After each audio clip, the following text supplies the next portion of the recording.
Em termos de Amazônia, especificamente, um efeito assim drástico que afeta, na verdade, todo o país e todo o continente é a questão da umidade. É importante o pessoal saber disso, né? A floresta amazônica, ela funciona como se fosse uma grande bomba d'água, que depois essa umidade toda ela vem para o centro-sul do país. Então, você gerar degradação ambiental na floresta amazônica significa ter problemas concretos para todo o agronegócio aqui do nosso centro-oeste, do sudeste, porque a umidade é trazida de lá por meio do que a gente chama os rios voadores, né? O pessoal percebeu bem como tem a interferência no passado, quando São Paulo ficou escura no meio do dia, né? Com a fumaça das queimadas. Então, a umidade, essa mesma movimentação de ar, ela traz umidade que pega toda a área do grande agronegócio no país e pega também nossos países vizinhos. Então, é bastante complicado e assim, além de falar em perda de biodiversidade, a partir da degradação da floresta amazônica, a gente está perdendo uma riqueza incalculável, na verdade, muito pouco pesquisada. Vozes do Planeta, com Paulina Chamorro. Muito bem, começando o episódio 162 do Vozes do Planeta, vamos falar sobre desmatamento, vamos falar sobre os índices que saíram recentemente, e a gente tem uma convidada muito especial. É uma honra para mim ter a voz dela aqui, espero que seja também para vocês. Hoje temos a Sueli Araújo, advogada, urbanista, especialista em políticas públicas do Observatório do Clima, presidente do IBAMA entre 2016 e 2018. Sueli, um enorme prazer te ter hoje aqui nessa conversa, tudo bem? O prazer é meu, Paulina. Eu sou fã do programa e fico muito feliz em participar. Sueli, eu te convidei hoje para você, lógico, a gente falar do impacto, do choque do que é para o Brasil, para o mundo, das consequências, não só políticas, né, mas principalmente para a vida, nossa vida, de ter a maior floresta tropical sendo atacada constantemente e com resultados tão absurdos nesse momento. E para a gente chegar, acho, nesse local, né, nessa questão dos últimos dados recentes que saíram, eu queria te convidar para a gente fazer essa interpretação, ou seja, como esses dados chegam, são vários, né? As pessoas ouvem, não sei quantos milhões de quilômetros no meio do ano que aparece um dado, aí chega no final do ano, não sei quantos comparados ao período não sei o quê, de acordo com o DETER, de acordo com o PRODES. Então, eu queria, para a gente começar, se você pudesse nos contar como é que funcionam esses dados e como é que a gente pode, enquanto sociedade, esperar. Bom, vamos lá, Paulina, tentar explicar para o pessoal. Tem dois sistemas principais de acompanhamento, existem outros de organizações não governamentais, de institutos de pesquisa, mas em geral, a política pública se pauta, de prevenção e combate ao desmatamento, se pauta por dois sistemas do INPE, e o INPE faz isso há muitos anos. Por um dos sistemas, o INPE faz um acompanhamento permanente, diário, e vai fornecendo alertas de desmatamento, principalmente para o IBAMA, né? O IBAMA, no governo federal, é o órgão que faz mais fiscalização ambiental, né? O Instituto Chico Mendes faz fiscalização, mas dentro das áreas protegidas, né? A fiscalização em maior escala é feita pelo IBAMA.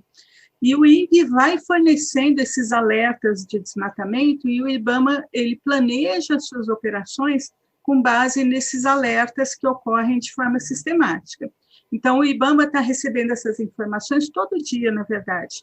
E, de uns tempos para cá, o INPE tem colocado na internet, depois que eles fizeram a plataforma Terra Brasilis, eles têm colocado na internet, toda sexta-feira eles atualizam para a população em geral ter acesso a esses números, mas o IBAMA recebe de forma sistemática.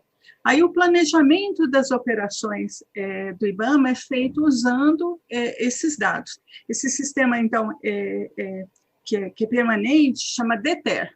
ele é um sistema que não tem a precisão de gerar o número final do desmatamento, porque ele fornece informações rápidas e é feita sem análise, né? É uma coisa praticamente automática. Aí, a cada ano, o INPE fica responsável também por fazer uma conta mais precisa sobre o desmatamento que ocorreu, e o período que a gente analisa em desmatamento, o ano do desmatamento, ele é meio gozado, porque ele começa em 1º de agosto e termina em 31 de julho. Começou assim, a gente vai ficar sempre assim, porque para comparar um ano com o outro, a gente tem que usar esse período. Então, existe o período do desmatamento. Se vocês entrarem nos dados do INPE, do sistema PRODES, que é esse sistema mais apurado, mais preciso, em que os técnicos do INPE, os cientistas do INPE, fazem a real conta do que foi, naquele ano, o total desmatado. E é isso que a gente acabou de ter o lançamento agora, de uma conta de 11.088 km² na Amazônia, que é o total desmatado entre 1º de agosto de 2019 e 31 de julho de 2020. Então, você fecha esse período em 31 de julho e os técnicos do INPE passam a fazer as contas e lançam um número agora no final do ano, que acabaram de lançar. Ano que vem, eles ainda vão lançar um número consolidado, eles ainda conferem tudo isso e no 1º semestre do ano que vem eles lançam esse número consolidado. Perfeito. Eu aproveito e apresento que a partir de agora também está presente nessa conversa o Cláudio Ângelo, meu parceiro aqui no Vozes do Planeta, no Mundo Real, o espaço dele, também participando dessa conversa. Tudo bem, Cláudio? Tudo bom, Paulina, Sueli? Oi. Bom, seguindo essa conversa, já jogo a bola também para você, Cláudio. Sueli, e nesse período, então, que você foi presidente do IBAMA, em 2016 a 2018, quais eram as taxas de desmatamento? Qual que era o resultado PRODES nesses 2 anos? Então, vamos ano por ano. Em 2016, o número que pegou, na verdade, ainda não era a minha gestão no IBAMA, a gestão anterior, mas em 2016, 7.893. Aí abaixa em 2017 para 6.947, e em 2018 a gente vai para 7.536. Então, estava variando em torno de 7.000 km² por ano, já bem acima do que deveria, quer dizer, a preocupação na época era bastante grande, nós não estávamos conseguindo abaixar disso, né? E tínhamos a meta da Política Nacional do Clima, nesse ano de 2020, chegar a 3.925 km², estávamos bastante preocupados com a perspectiva de não alcançar, né? Mas aí, quando entra o governo Bolsonaro, esse número estoura, né? Esse número cresce 34% no ano passado, no período passado, e agora é mais 9,5%.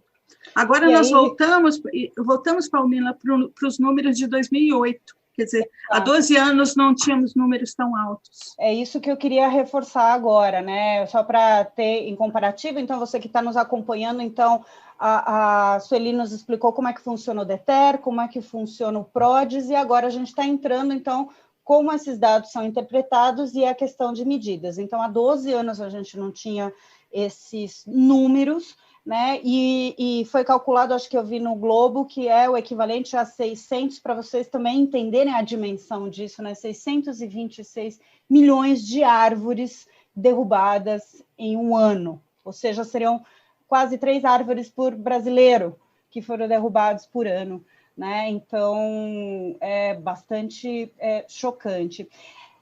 O que é feito, então, você explicou rapidamente, né, com o DETER no IBAMA, dá para ter esse acompanhamento, né, diariamente do que está acontecendo. Então, com esses dados consolidados, como eles são chamados, o que deveria, né, ser feito dentro do órgão, Sueli?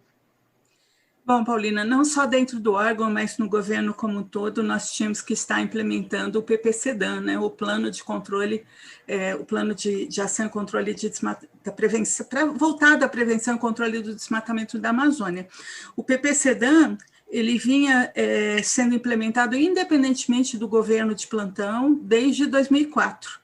Já está na sua 4ª fase, só que o governo Bolsonaro engavetou o plano. Então, para você prevenir e combater o desmatamento na Amazônia e em outros biomas, na verdade, você tem que ter a fiscalização e controle, como o IBAMA faz, tem que ter o monitoramento o tempo todo, como o INPE faz, mas, além disso, você tem uma série de iniciativas de você fomentar atividade sustentável, de você... São coisas até que o governo fala muito em discurso, mas não faz na prática, né? Regularização fundiária, você trabalhar junto com os órgãos estaduais. Então, tem uma série de atribuições que não competem nem só ao Ministério do Meio Ambiente, envolvem também o Ministério da Economia, Ministério do Desenvolvimento Regional, Ciência e Tecnologia e outras, e nós tínhamos que estar implementando tudo isso. No lugar de continuar com o PPCDAN, que foi o grande responsável pela redução do desmatamento para os menores níveis, foram em 2012. E foi exatamente o PPCDAN que conseguiu abaixar de mais de 80% até o mínimo que nós tivemos de desmatamento, que foi no ano de 2012. O governo, no lugar de dar continuidade a essa política pública, simplesmente ele substitui por nada. Né? Uhum. Ele desmonta, ele engaveta o plano, ele reduz o dinheiro do IBAMA para fiscalização, reduz o dinheiro do INPE para monitoramento e não está colocando nada no lugar. Na verdade, assim, na minha leitura, o que a gente tem hoje em dia é uma não política pública, uma opção por não fazer, uma não priorização mesmo do combate ao desmatamento. Uhum. Cláudio, você quer acrescentar mais alguma? Estou seguindo aqui. Eu quero fazer uma pergunta para a Sueli. Sueli, a impressão que a gente tem, às vezes, é que a ação de comando e controle ela é condição necessária, mas não é condição suficiente. Né? As pessoas acham que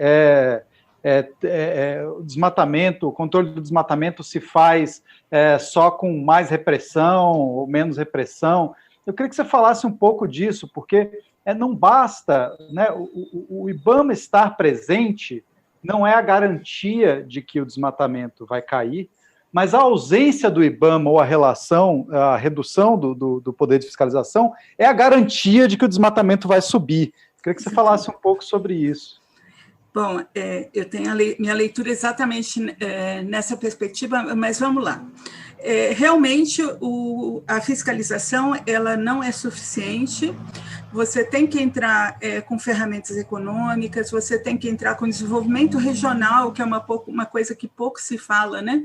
Em geral, quando você fala de instrumentos econômicos, só vem assim, tem que pagar, né? Tem que pagar para a floresta ficar de pé. Não é verdade. Na verdade, o governo teria que atuar de uma forma muito mais forte, muito mais robusta na região amazônica e em outras regiões, com o olhar do desenvolvimento regional, planejando realmente o que está acontecendo nas regiões com mais problema, onde está o desmatamento e outros problemas ambientais estão acontecendo com maior vigor. Né?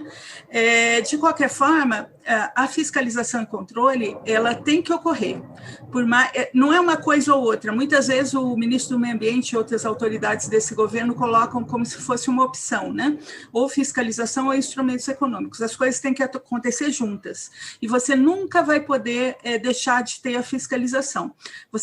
O Estado tem que estar presente, na verdade. Você tem que ter um sinal de que a fiscalização está ocorrendo. Não precisa ser com homens na porta da fazenda, mas as pessoas em campo, quem está degradando, tem que saber que ele está sendo fiscalizado. Pode ser até fiscalização remota em determinadas situações, quando possível, mas você tem que ter essa sensação de que está sendo fiscalizado. E o que está acontecendo aqui com a deslegitimação dos órgãos de fiscalização, né? O que acontece? Você passa um sinal de liberou geral, a fiscalização em campo, ela continua, reduziu o número de operações do IBAMA, principalmente agora nesse ano de 2020, mas, assim, em 2019 elas até ocorreram num número relativamente parecido com o patamar histórico. Mas você vai para campo, está com uma explosão enorme de infrações ambientais, e não é só desmatamento, é mineração ilegal, é grilagem de terra indígena, E está tudo interrelacionado, é o mesmo dinheiro que movimenta todos esses crimes ambientais. Aí você vai para campo, o número de infrações está enorme, e os homens vão para campo deslegitimado por uma liderança política importante. Isso é péssimo. As equipes, na verdade, têm sentido reação em campo e conflito em campo desde a campanha eleitoral. Eu ainda estava no IBAMA, no segundo semestre de 2018, e a gente já estava com um campo muito conflituoso, com destruição de carros do IBAMA, com a população local fazendo passeatas contra as operações do IBAMA. Sueli, eu queria agora abordar uma questão do clima, né? Lógico, os dados, como você já colocou, são absurdos, né? A gente teve uma repercussão, está tendo uma repercussão, não só aqui no Brasil, mas no exterior, bastante preocupante, né? De alerta. E como a gente está nesse beabá aqui, num episódio beabá, né? Do que o impacto do desmatamento dessa proporção tem, eu queria trazer, então, para a questão do clima, né? Saiu, inclusive, um alerta essa semana de um grupo de segurança global falando, né, de como pode impactar para a segurança não só aqui do Brasil, mas para a segurança hídrica, segurança no campo, como você colocou, segurança global do clima, né? Então, qual que é esse contexto? A importância da Amazônia dentro do clima global? Clima mesmo, digo, mudança climática, para quem está ouvindo a gente. Deixa eu deixar bem claro, que a gente precisa avisar agora também, inclusive que a Terra, reforçar sempre, que a Terra é redonda. Redonda. A gente está falando de clima, mudança climática, é isso. Bom, Paulina, o desmatamento, no nosso quadro de emissões de gases de efeito estufa, o desmatamento ocupa um papel importante. Então, o Brasil hoje, se você não considerar a União Europeia como um grupo só, ele é o 5º maior emissor de gases de efeito estufa, e o desmatamento tem um papel relevante nesse total.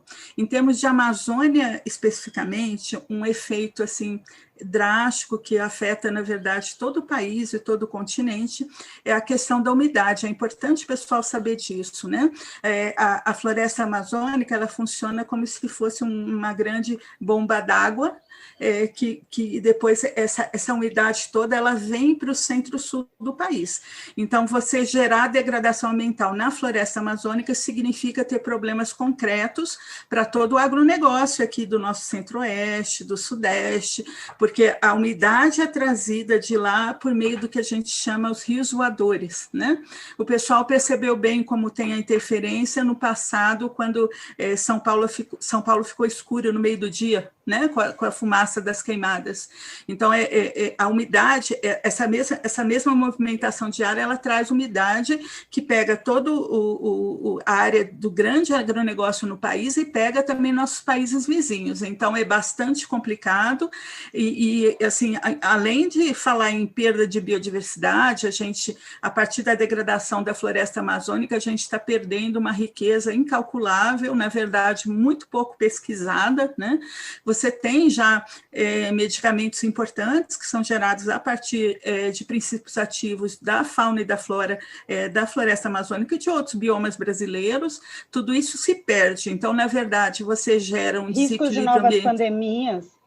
Com certeza. Você gera um desequilíbrio ambiental enorme e o pessoal tem que compreender que nós somos afetados, na verdade, porque hoje tem muito o próprio governo estimula isso, né? uma narrativa assim, os europeus desmataram, por que nós não podemos desmatar? Se nós desmatarmos, os primeiros assim, a sofrer com isso somos nós mesmos, na verdade, né? E nossa economia, na verdade, nossa economia. A Embrapa já tem alguns anos, tem uma linha de pesquisa grande para a questão de produções que aguentem uma temperatura maior, né? Então, na verdade, o agronegócio já está tendo que se adaptar e arrumar uma forma de produzir com um Brasil mais quente e sem umidade aí que o negócio vai complicar muito. Se você passar do ponto que o pessoal chama de tipping point, né, que é a partir de um ponto em que a Amazônia ela vai começar um processo de savanização, né? Vai deixar de ser aquela floresta fechada e vai se aproximar de uma cara de cerrado, assim, próprio, né? Exatamente o cerrado, como é o bioma cerrado, né? A coisa complica muito. Aí é irrecuperável, né? Tem cientistas que falam que a partir de determinado ponto de degradação na Amazônia não haverá mais retorno em relação à savanização, né? Já tem, na verdade, eu conheci bastante, trabalhei bastante no estado do Pará 30 anos atrás, recém-formada, e o Pará de hoje não é o Pará de 30 anos atrás, e eu não estou falando das rodovias, eu estou falando da cara da floresta, quando você olha de avião já é outra. Então, assim, na verdade, o processo de alteração ele já começou em determinadas áreas da Amazônia, né? O que tem que se evitar é que isso se espalhe. Não é só aquele desmatamento em larga escala, mas o que está acontecendo no Pará, no Amazonas também, é aquele desmatamento que vão sumindo árvores-chave e aquilo vai deixando numa espécie, vai perdendo a qualidade, vamos dizer assim, da diversidade, né, Sueli? Vai empobrecendo. Isso. Vai empobrecendo em termos de biodiversidade e vai gerando problemas para o equilíbrio ambiental, porque aquela árvore que não tem mais provavelmente gerava frutos para uma espécie específica da fauna que não tem mais alimento, então está tudo interligado, né? E você, então não basta ver, fez desmatamento a corte raso, onde que está o arco do desmatamento até agora, existem processos de degradação que estão espalhados por toda a Amazônia e áreas novas nesse sentido. Eu lembro quando eu estava no IBAMA, a gente achou a maior carga de madeira cortada em toras, assim, em campo, a maior esplanada de madeira, que deu 900 caminhões de madeira, nós achamos numa operação em Roraima. E Roraima, tradicionalmente, não é uma região, tem até extração ilegal, tem uma cidade lá, Rorainópolis, que tem umas madeireiras que o pessoal sabe que tem movimentação ilegal, mas assim, a maior apreensão de madeira da história do IBAMA ocorreu em Roraima, que não é uma região, não é o Pará, não é Rondônia, né? Uhum. Não é uma região típica de você encontrar esse volume de madeira. Uhum. Então, estão sendo abertos novas áreas, o sul do Amazonas, as operações mais complicadas do IBAMA na minha época, mais com troca de tiros, que tinha que chamar segurança realmente, eram no sul do Amazonas. Então, além do tradicional, né, Mato Grosso, Pará e Rondônia, hoje você tem outras regiões com problemas bem graves. Sueli, voltando ao tema, ao nosso beabá, né, do desmatamento, lembrando, você está ouvindo o episódio 162 do Vozes do Planeta com a Sueli Araújo. Ela é especialista em políticas públicas do Observatório do Clima e a Sueli foi presidente do IBAMA entre 2016 e 2018. Está nos dando uma aula hoje para entendermos os impactos e como funciona, né, a interpretação, como chegam esses dados e tudo mais. A gente falou agora há pouquinho sobre a questão do impacto na biodiversidade, do impacto, né, nos rios voadores. Inclusive, a gente teve um episódio inteiro especial aqui com o Antônio Nobre, que foi muito bacana para ele nos contar e nos explicar sobre isso. E eu queria agora falar sobre o desmatamento em si, mas o impacto. A gente já teve um outro episódio aqui também, Sueli, fazendo a partir do relatório da Tracy, falando sobre a relação do desmatamento com a produção de carne, né, e soja.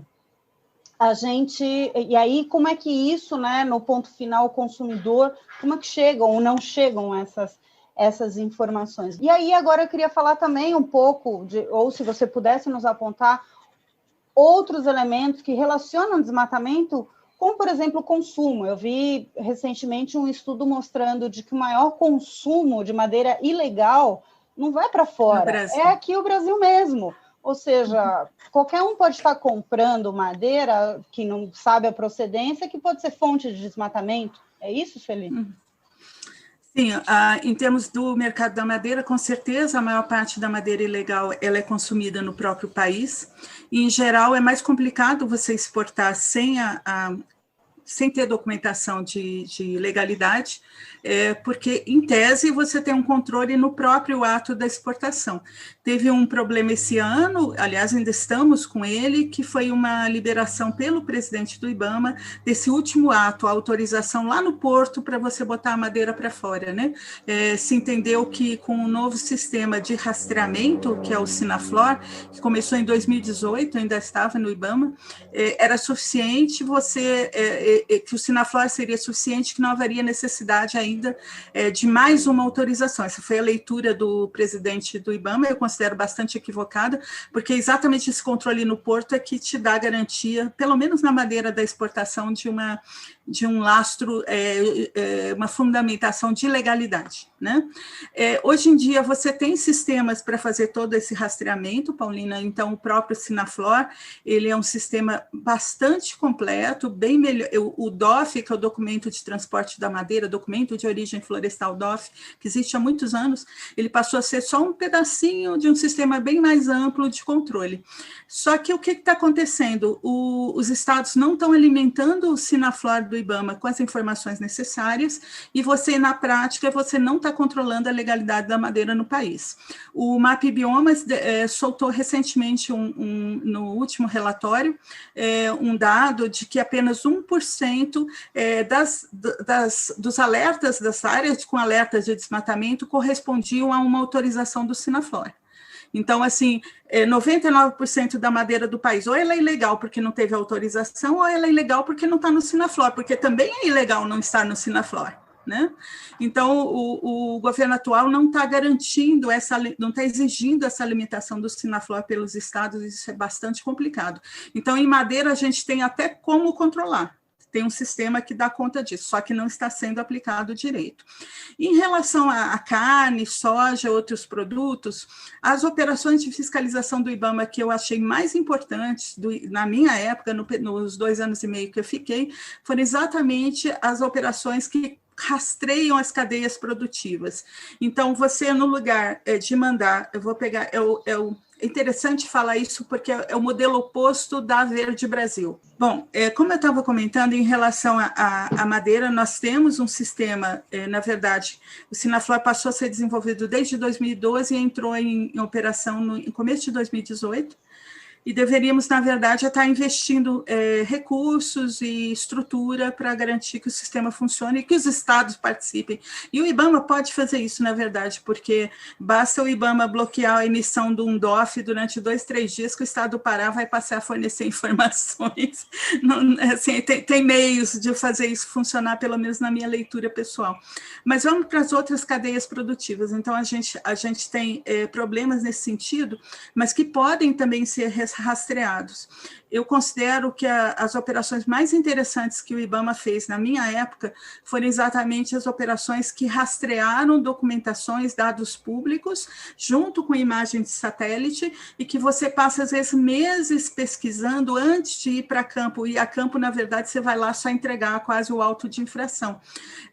Teve operações, por exemplo, a Operação Shoyu de soja, que gerou uma multa, não sei se vocês se lembram, uma multa de 48 milhões do Banco Santander. Essa multa gerou, vários bancos procuraram se adequar às regras ambientais depois dessa multa, e ela foi feita exatamente rastreando quem planta soja, quem compra soja de quem financia a soja, e se todo mundo está controlando a legalidade da origem. Essa operação. Né? Existem operações parecidas com isso para carne, que na minha época que eles fizeram chama carne fria. Então você vê de onde saiu o boi, para que fazenda ele foi, às vezes ele passa por 3 fazendas em documentação, e aí vai para o frigorífico, quem está gerando dinheiro para isso. Então você tem como fazer essas operações que rastreiam cadeias produtivas, só que elas são um modelo de operação muito mais sofisticado, baseado em inteligência, em big data, em cruzamento de dados públicos. Você vê notas de compra e venda de material, junto com compra e venda de produtos, junto com imagem de desmatamento. Esse é o futuro da fiscalização ambiental. É uma fiscalização ambiental muito sofisticada. É o oposto do modelo Operação Verde Brasil. que você manda um monte de homens para chutar a porta de fazenda e chutar a porta da serraria. Não é assim que funciona. O chutar a porta de fazenda, ele enxuga, o termo que a gente usa é enxugar gelo, porque você resolve aquela fazenda, mas você não desestrutura a criminalidade na região, você não vê o que está financiando tudo aquilo, quem está legalizando aquele produto ilegal. Então, o futuro da fiscalização é totalmente baseado em rastreamento de cadeia produtiva, de todos os grandes produtos, de todas as nossas grandes commodities, né? E o IBAMA, ele vem, assim, na última década, se tentando caminhar para isso. Quando você chega com essa visão dos militares que não têm expertise em fiscalização, você opta por mandar 3.500 homens no meio da floresta. O resultado disso é muito pouco. Você gasta uma fortuna, na verdade, 40 dias de GLO paga a fiscalização do Brasil inteiro do IBAMA por um ano, né? Então, você gasta uma fortuna e não tem resultados, porque não é assim que se faz. Para encerrar, a gente está gravando isso bem na primeira semana de dezembro. Em breve vai se completar 5 anos, né, do Acordo de Paris, uma série de metas que foram colocadas pelos países. Qual que é o impacto, agora, acho que a pergunta é para os dois, né, para o Cláudio Ângelo e para a Sueli, o impacto desses dados do desmatamento que acabaram de ser divulgados com relação a esse contexto, né, internacional e o contexto de mudança climática e essa própria efeméride aí, né, de 5 anos do Acordo de Paris. Bom, a perspectiva de não cumprimento dos nossos compromissos, a não ser que haja reversão muito grande da atuação governamental. Eu acredito que pela pressão internacional deve haver uma atenuação na antipolítica, mas o governo não vai se transformar num governo preocupado com o meio ambiente, assim, pelo menos mesmo com a pressão internacional. Então, a gente vai ter dificuldade para cumprir nossas metas, e o governo coloca muito nessa questão internacional, eu acho péssimo quando ele faz isso, ou me dá um monte de dinheiro ou eu vou degradar. Eu sinto muito essa leitura na comunicação de algumas autoridades. Isso daí não é o caminho, esse tipo de postura não é o caminho para você atenuar os conflitos que estão existindo com os outros países.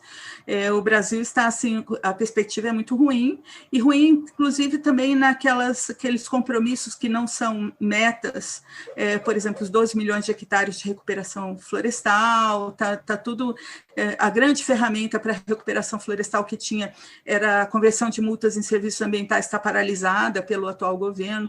Então, eu vejo, Paulina, que provavelmente eles vão atenuar um pouco a antipolítica, mas não vão fazer o suficiente para conseguir alcançar as metas, não. E nem assumir metas mais rigorosas, não acredito que isso ocorra. Sei qual é a visão do Cláudio. A minha visão é um pouco diferente, na verdade. Eu acho que não tem nada no horizonte que nos autorize a achar que o governo vai atenuar o que eles têm feito e dito até agora. Se houvesse algum sinal disso, acho que o ministro do Meio Ambiente teria caído já há mais de um ano, né? Ao contrário, a gente viu as queimadas acelerando em relação ao ano passado, que já foram um escândalo mundial. A gente vê o desmatamento acelerando, e tudo que o governo faz é dobrar a aposta no negacionismo. E isso, quando você chega na negociação internacional de clima, o que eu acho que posso estar errado, me cobrem na próxima COP, mas o que eu acho que vai acontecer é o Brasil rumar para um isolacionismo tipo Rússia, tipo Arábia Saudita. Assim, nós somos o cara mal desse negócio aqui, nós somos um pária com orgulho e não recuamos 1 milímetro do nosso orgulho de ser párias. É isso que se desenha. E tudo que o Ministério do Meio Ambiente tem feito até agora, como, né, o principal, o ministro do Meio Ambiente é o chefe da delegação brasileira. E tudo que ele tem feito até agora vai nesse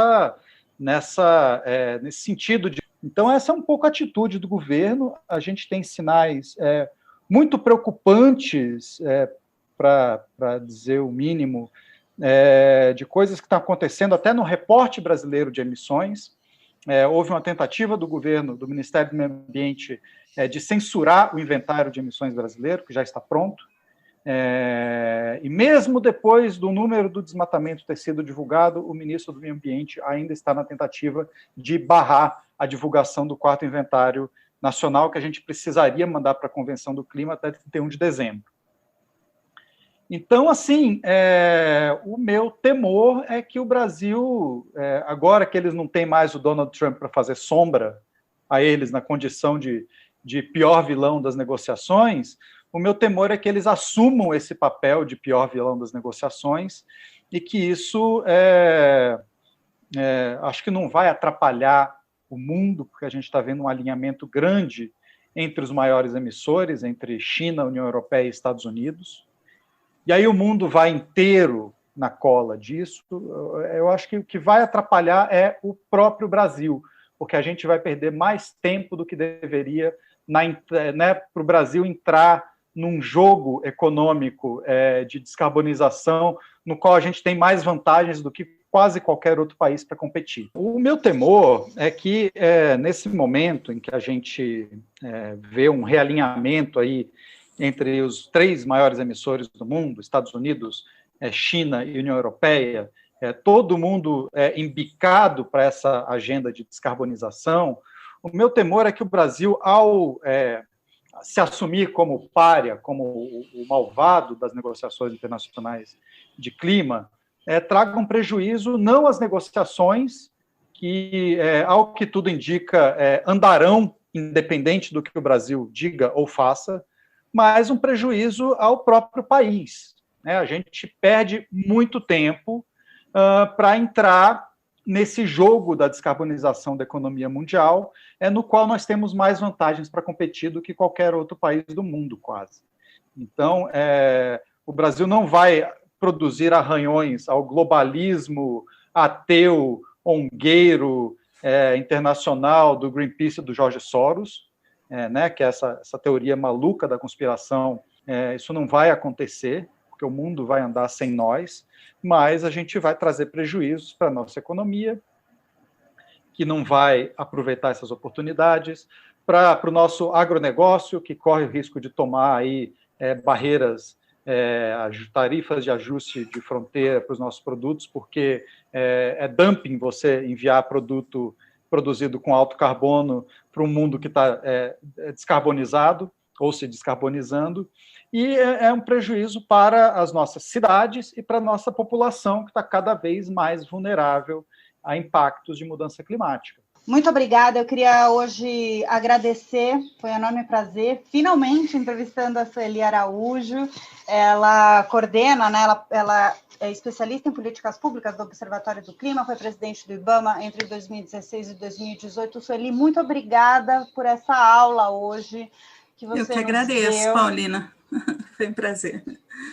E obrigada ao Cláudio Ângelo, fazendo uma participação hoje especial do Mundo Real aqui nessa entrevista, nessa conversa com a Sueli. Obrigada, Cláudio. Muito obrigada a você que nos ouviu até agora. Esse é o episódio 162 do Vozes do Planeta. A gente volta na próxima. Valeu, tchau. Vozes do Planeta, com Paulina Chamorro.